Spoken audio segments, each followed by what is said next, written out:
Okay, Assalamualaikum warahmatullahi wabarakatuh. Malam ni saya nak buat video tentang nama surah yang ada dalam Al-Quran lah. Untuk pengetahuan semua, Al-Quran mempunyai 114 surah dengan nama-nama yang tertentu. Berbeza dengan mungkin kitab-kitab yang lain, lebih kepada nama-nama Nabi ataupun penulis kitab tersebut. Tapi Al-Quran ni lebih kepada nama-nama yang ada kaitan dengan surah ayat-ayat yang ada dalam Al-Quran lah. Inilah antara keistimewaan Al-Quran, iaitu Al-Quran tak fokus kepada hanya kisah para rasul, tetapi membincangkan tentang pelbagai perkara lah dalam kehidupan manusia lah. Contohnya dalam Al-Quran mempunyai surah yang berkaitan dengan haiwan. Contohnya Al-Baqarah iaitu lembu betina, Al-An'am iaitu binatang ternakan, An-Nahlu iaitu lebah. Lebah ni menceritakan tentang kelebihan lebah. Ini yang tak ada dalam kitab-kitab lain. Al-Quran ada satu surah yang berkaitan dengan haiwan yang kita sendiri tak tahulah kelebihannya. Binatang lain contohnya An-Namlu iaitu semut. Ini semut ni semut pada zaman Nabi Sulaiman lah. Surah Al-Ankabut iaitu laba-laba, dan surah Al-Fil iaitu tentang gajah, peristiwa Abraham menyerang Mekah lah. Selain pada haiwan, ada satu surah yang berkaitan dengan buah, iaitu buah tin, iaitu buah yang ada di negara Arab. Selain pada haiwan, nama surah dalam Al-Quran juga ada kaitan dengan dua keluarga yang mereka ni bukannya para rasul, tapi nama keluarga yang taat kepada Allah. Keluarga yang pertama iaitu Ali Imran, iaitu kisah tentang keluarga Nabi Isa sendirilah, iaitu berkaitan dengan Maryam, iaitu ibu kepada Nabi Isa. Dan satu lagi surah ialah surah Luqman, iaitu berkenaan seorang nasihat Luqman kepada anak-anaknya lah. Ini antara kelebihan Al-Quran yang bukan saja berkisar kepada para rasul, tapi ada cerita berkaitan dengan orang-orang yang beriman lain yang disebutkan dalam Al-Quran. Dalam Al-Quran ada juga berkaitan dengan surah berkaitan dengan wanita. Yang ni yang ada setengah bukan Islam kata Islam ni merendah-rendahkan wanita, tapi Al-Quran mempunyai surah berkaitan dengan wanita, sedangkan tak ada surah yang disebut sebagai lelaki, tetapi surah berkaitan wanita ada. Contohnya surah An-Nisa menceritakan tentang perihal wanita lah di dalam surah An-Nisa. Surah yang khusus untuk wanita. Ini yang menunjukkan bahawa Islam ni mengangkat martabat wanita lebih tinggi pada sebelumnya lah. Sebab sebelumnya wanita banyak dijadikan sebagai bahan untuk memuaskan nafsu dan sebagainya lah. Dalam Al-Quran sendiri ada surah berkaitan dengan Maryam, iaitu surah berkaitan dengan ibu Nabi Isa sendiri. Sedangkan Nabi Isa sendiri tak ada surah yang berkaitan dengan baginda lah, tetapi ada surah Maryam. Ini menunjukkan bahawa Islam memandang tinggi ibu Nabi Isa sendirilah.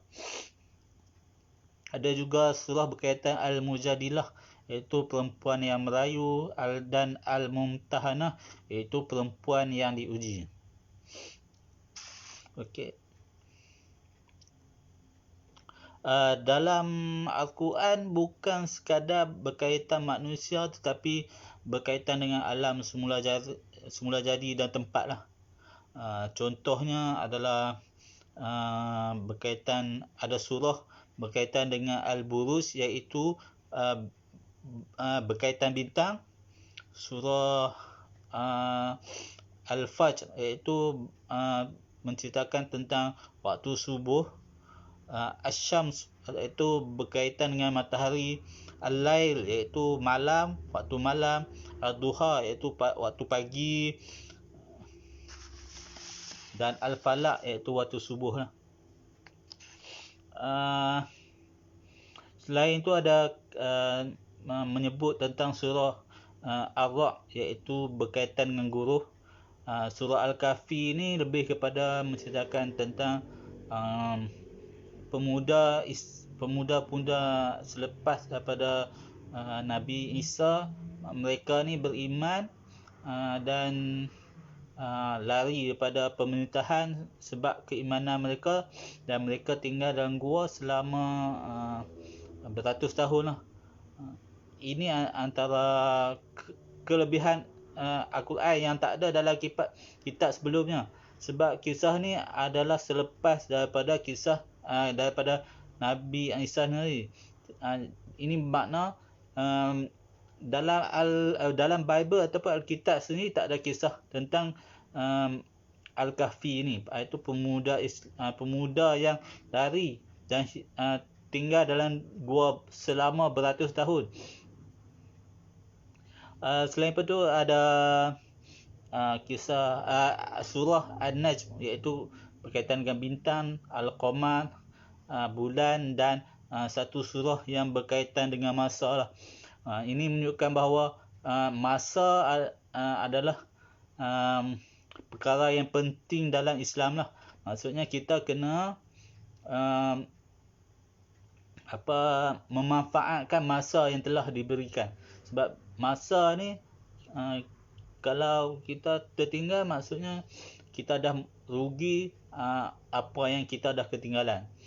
Sebab kita tak boleh nak bayar masa ni dengan harta benda.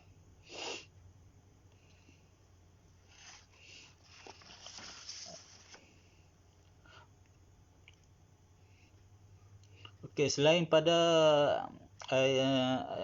surah-surah yang disebutkan, ada juga surah yang surah yang menyebut nama para rasul lah, tetapi bukan semua rasul ada nama surah. Antara rasul yang ada nama surah iaitu Yunus, Hud, Yusuf, Ibrahim, iaitu Al-Anbiya, iaitu berkaitan dengan nabi-nabi, Muhammad dan Nuh.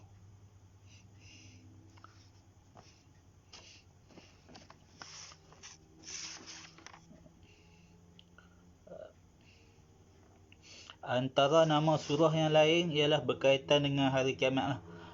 Berkaitan dengan hari kiamat ni ada banyak juga surah berkaitan hari kiamat, menceritakan tentang hari kiamat.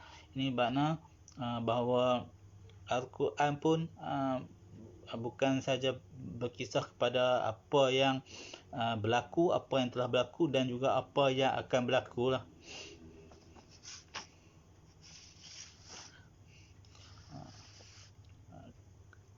Kebanyakan banyak surah-surah lain adalah berdasarkan kepada ayat perkataan yang ada dalam surah-surah tersebut lah.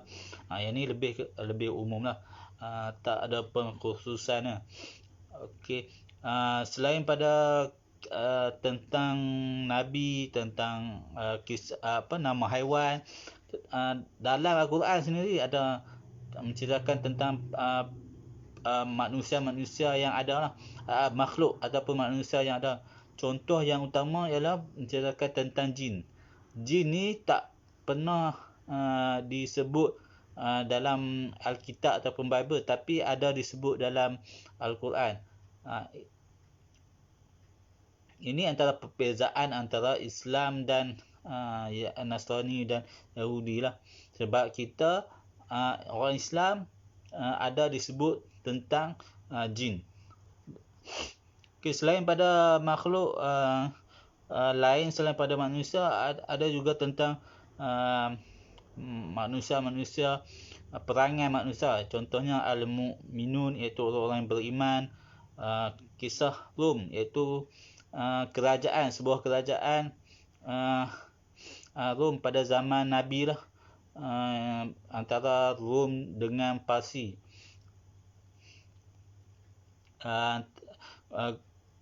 Menceritakan tentang kerajaan sebuah kerajaan Sabak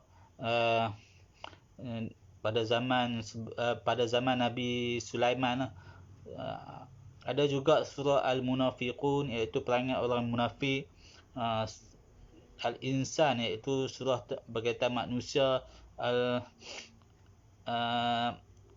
Al-Mutaffifin, iaitu golongan yang curang. Al-Humazah, iaitu orang yang mengumpat.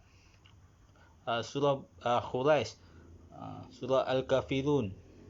Al-Lahab, iaitu bapa saudara Nabi. Dan An-Nas lah, surah manusia, berkaitan iaitu manusia. Okey, yang lain-lain ni lebih kepada nama diambil nama surah tu daripada ayat yang ada dalam surah tersebut lah. Antara keistimewaan nama surah yang tak ada dalam kitab lain ialah iaitu ada surah yang hanya mempunyai huruf tetapi tidak mempunyai makna. Contohnya seperti Toha, Yasin dan Sad. Ini adalah antara contoh-contoh surah yang ada dalam Al-Quran. Inilah kelebihan antara Al-Quran dan kitab lain. Ini hanya kepada nama-nama surah.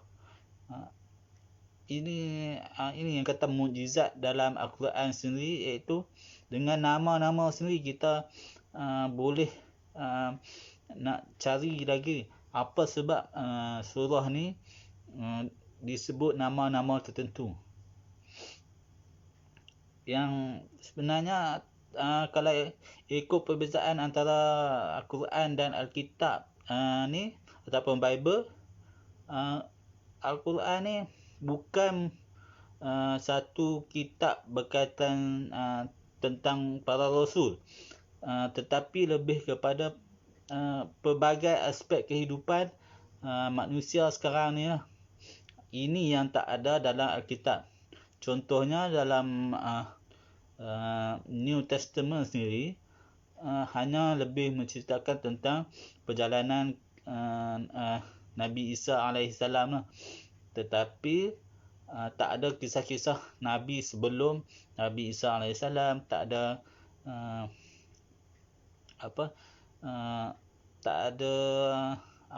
menceritakan tentang apa yang perlu hukum-hukum dan sebagainya.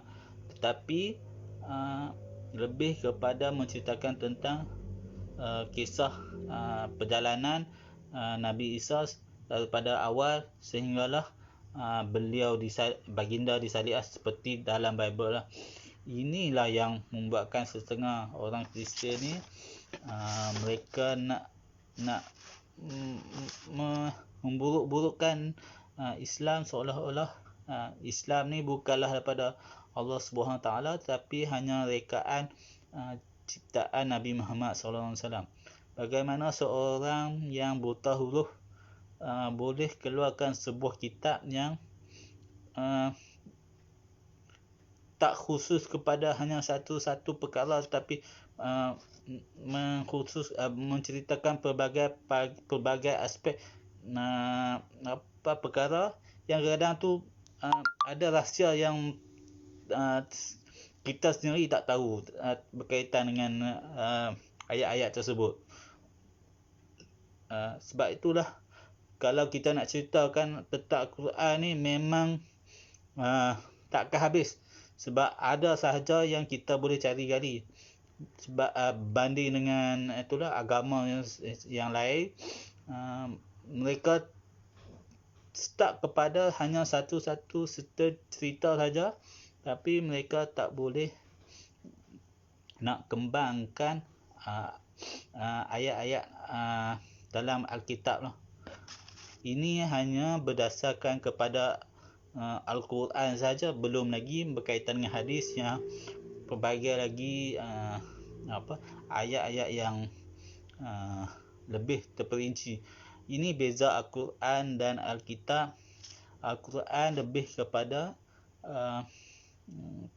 memberi satu cerita, kemudian kita kena cari penjelasannya di bahagian yang lain. Bahagian hadis pula lain. Hadis lebih kepada penjelasan kepada apa yang ada dalam Al-Quran. Sedangkan kisah Nabi Muhammad sendiri tak sepenuhnya ada dalam Al-Quran dan hadis. Lebih kepada sirah-sirah yang diambil pada pandangan-pandangan pandangan masyarakat yang ada pada zaman Nabi Muhammad SAW lah. Inilah kelebihan Al-Quran. Mereka nak kata Al-Quran ni adalah ciptaan Nabi Muhammad. Jadi apa sebab Nabi Muhammad nak membawa satu kitab yang tak menceritakan kisah baginda, tapi diasingkan antara kitab dengan kisah baginda sendiri. Okey, insyaAllah lepas ni saya akan ulas banyak lagi tentang Al-Quran dan Islam sendiri. Sebab kita nak cakap tentang Islam ni memang boleh dikatakan terlalu banyak yang nak dikatakan, berbanding dengan ada pendakwah daripada agama lain. Mereka hanya nak cari keburukan Islam, tapi tak pernah nak bincang tentang kebaikan dan apa yang ada dalam kitab mereka. Okey, itu saja. Assalamualaikum warahmatullahi taala wabarakatuh.